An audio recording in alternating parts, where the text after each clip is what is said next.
Hello mga kainday! Tara mga kainday, samahan nyo ako na suportahan ang aking kapatid. Ayan mga kainday, bunsong kapatid po namin yan. Lumaban po siya ng Mrs. Taposo. Ilaw ng tahanan po mga kainday. Dahil piyesta po dito sa aming barangay. Marami po sila yan mga kainday, nasa 12 piraso po sila yan. Pero ang makuha mga kainday ay 5 lamang po. At pinalad naman ang aking kapatid mga kainday, nakapasok po siya sa third runner-up po mga kainday. Kaya tuwang-tuwa po ako mga kainday. Dahil sa dami po nila, pasok po ang kapatid ko kahit third runner-up lang po. Masayang-masaya po ako mga kainday para sa aking kapatid.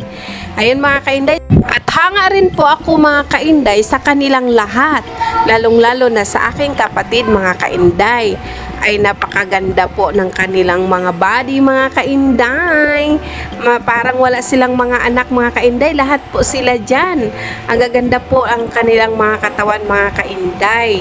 Parang hindi po sila nanganak. Kaya tuwang-tuwa kami mga kainday na isang aking kapatid mga kainday na nakuha siya. Kaya thank you Lord. Thank you din sa lahat na nag-support sa akin at sa magsusupport pa. Nawa po'y supportahan nyo ang aking page mga kainday. God bless po at ingat po kayong lahat. Bye!